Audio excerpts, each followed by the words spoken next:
दूसरा अध्याय, भगवान शिव और दक्ष प्रजापति का मनोमालिन्य। विदुर जी ने पूछा, ब्राह्मण, प्रजापति दक्ष तो अपनी लड़कियों से बहुत ही स्नेह रखते थे, फिर उन्होंने अपनी कन्या सती का अनादर करके शीलवानों में सबसे श्रेष्ठ श्री महादेव जी से द्वेष क्यों किया? महादेव जी भी चराचर के गुरु, वैर रहित, शांत मूर्ति, आत्मा राम और जगत के परम आराध्य देव हैं, उनसे भला कोई क्यों वैर करेगा? भगवान, उन ससुर और दामाद में इतना विद्वेष कैसे हो गया जिसके कारण सती ने अपने दुस्तज्य प्राणों तक की बलि दे दी? यह आप मुझसे कहिए। श्री मैत्री जी ने कहा, विदुर जी, पहले एक बार प्रजापतियों के यज्ञ में सब बड़े बड़े ऋषि, देवता, मुनि और अग्नि आदि अपने अपने अनुयायियों के सहित एकत्र हुए थे। उसी समय प्रजापति दक्ष ने भी उस सभा में प्रवेश किया। वे अपने तेज से सूर्य के समान प्रकाशमान थे और उस विशाल सभा भवन का अंधकार दूर किए देते थे। उन्हें आया देख ब्रह्मा जी और महादेव जी के अतिरिक्त अग्नि पर्यंत्र सभी सभासद उनके तेज से प्रभावित होकर अपने अपने आसनों से उठकर खड़े हो गए। इस प्रकार समस्त सभासदों से भलीभांति सम्मान प्राप्त करके तेजस्वी दक्ष जगत पिता ब्रह्मा जी को प्रणाम कर उनकी आज्ञा से अपने आसन पर बैठ गए। परंतु महादेव जी को पहले से ही बैठा देख तथा उनसे अभ्युत्थानादि के रूप में कुछ भी आदर न पाकर दक्ष उनका यह व्यवहार सहन न कर सके। उन्होंने उनकी ओर टेढ़ी नजर से इस प्रकार देखा मानो उन्हें वे क्रोधाग्नि से जला डालेंगे। फिर कहने लगे, देवता और अग्नियों के सहित समस्त ब्रह्म ऋषिगण मेरी बात सुने। मैं ना समझी या द्वेषवश नहीं कहता, बल्कि शिष्टाचार की बात कहता हूं। यह निर्लज महादेव समस्त लोकपालों की पवित्र कीर्ति को धूल में मिला रहा है। देखिए, इस घमंडी ने सत्पुरुषों के आचरण को लांछित एवं मटियामेट कर दिया है। बंदर के से नेत्र वाले इसने सत्पुरुषों के समान मेरी सावित्री सरीखी मृगनयनी पवित्र कन्या का अग्नि और ब्राह्मणों के सामने पाणी ग्रहण किया था। इसलिए यह एक प्रकार मेरे पुत्र के समान हो गया है। उचित तो यह था कि यह उठकर मेरा स्वागत करता, मुझे प्रणाम करता, परंतु इसने वाणी से भी मेरा सत्कार नहीं किया। हाय, जिस प्रकार शूद्र को कोई वेद पढ़ा दे, उसी प्रकार मैंने इच्छा न होते हुए भी भावीवश इसको अपनी सुकुमारी कन्या दे दी। इसने सत्कर्म का लोप कर दिया। यह सदा अपवित्र रहता है, बड़ा घमंडी है और धर्म की मर्यादा को तोड़ रहा है। यह प्रेतों के निवास स्थान भयंकर शमशानों में भूत प्रेतों को साथ लिए घूमता रहता है। पूरे पागल की तरह सिर के बाल बिखेरे नंग धड़ंग भटकता है, कभी हंसता है, कभी रोता है। यह सारे शरीर पर चिता की अपवित्र भस्म लपेटे रहता है। गले में भूतों के पहनने योग्य नरमुंडों की माला और सारे शरीर में हड्डियों के गहने पहने रहता है। यह बस नाम भर का ही शिव है, वास्तव में है पूरा अशिव, अमंगल रूप। जैसे यह स्वयं मतवाला है, वैसे ही इसे मतवाले ही प्यारे लगते हैं। भूत प्रेत प्रमथ आदि निरे तमोगुणी स्वभाव वाले जीवों का यह नेता है।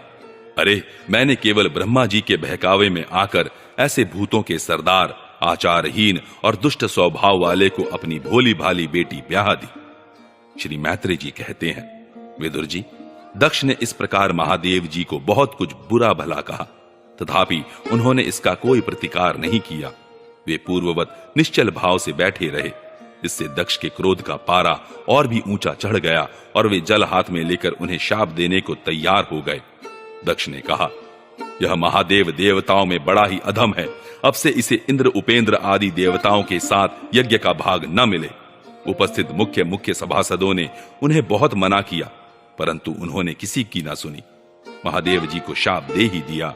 फिर वे अत्यंत क्रोधित हो उस सभा से निकलकर अपने घर चले गए। जब श्री शंकर जी के अनुयायियों में अग्रगण्य नंदीश्वर को मालूम हुआ कि दक्ष ने शाप दिया है, तो वे क्रोध से तमतमा उठे और उन्होंने दक्ष तथा उन ब्राह्मणों को जिन्होंने दक्ष के दुर्वचनों का अनुमोदन किया था, बड़ा भयंकर शाप दिया।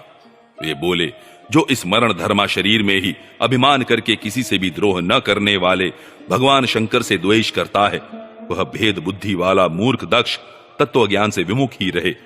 यह चातुर्मास्य यज्ञ करने वाले को अक्षय पुण्य प्राप्त होता है। आदि अर्थवाद रूप वेद वाक्यों से मोहित एवं विवेक भ्रष्ट होकर विषय सुख की इच्छा से कपट धर्ममय गृहस्थाश्रम में आसक्त रहकर कर्म कांड में ही लगा रहता है। इसकी बुद्धि देहादि में आत्मभाव का चिंतन करने वाली है। उसके द्वारा इसने आत्मस्वरूप को भुला दिया है। यह साक्षात पशु के ही समान है, अतः अत्यंत स्त्री लंपट हो और शीघ्र ही इसका मुंह बकरे का हो जाए। यह मूर्ख कर्ममय अविद्या को ही विद्या समझता है।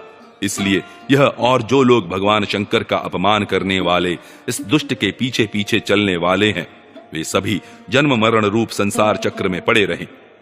वेदवाणी रूप लता फल श्रुति रूप पुष्पों से सुशोभित है। उसके कर्म फल रूप मनोमोहक गंध से इनके चित्त क्षुब्ध हो रहे हैं। इससे ये शंकर द्रोही कर्मों के जाल में ही फंसे रहे। ब्राह्मण लोग भक्ष्या भक्ष्य के विचार को छोड़कर केवल पेट पालने के लिए ही विद्या, तप और व्रतादि का आश्रय लें तथा धन, शरीर और इंद्रियों के सुख को ही सुख मानकर उन्हीं के ही गुलाम बनकर दुनिया में भीख मांगते भटका करें। नंदीश्वर के मुख से इस प्रकार ब्राह्मण कुल के लिए शाप सुनकर उसके बदले में भृगु जी ने यह दुस्तर शाप रूप ब्रह्मदंड दिया।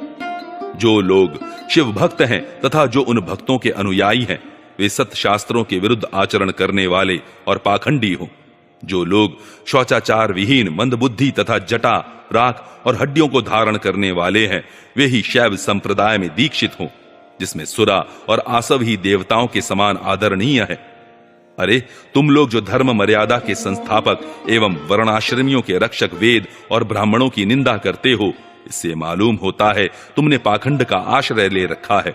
यह वेद मार्ग ही लोगों के लिए कल्याणकारी और सनातन मार्ग है। पूर्व पुरुष इसी पर चलते आए हैं और इसके मूल साक्षात श्री विष्णु भगवान है। तुम लोग सत्पुरुषों के परम पवित्र और सनातन मार्ग स्वरूप वेद की निंदा करते हो, इसलिए पाखंड मार्ग में जाओ, जिसमें भूतों के सरदार तुम्हारे इष्ट देव निवास करते हैं। श्री मैत्रेय जी कहते हैं, वेदुर जी, भृगु ऋषि के इस प्रकार शाप देने पर भगवान शंकर कुछ खिन्न से हो वहां से अपने अनुयायियों सहित चल दिए। वहां प्रजापति लोग जो यज्ञ कर रहे थे, उसमें पुरुषोत्तम श्री हरि ही उपास्य देव थे और वह यज्ञ 1000 वर्ष में समाप्त होने वाला था। उसे समाप्त कर उन प्रजापतियों ने श्री गंगा यमुना के संगम में यज्ञांत स्नान किया और फिर प्रसन्न मन से वे अपने अपने स्थानों को चले गए।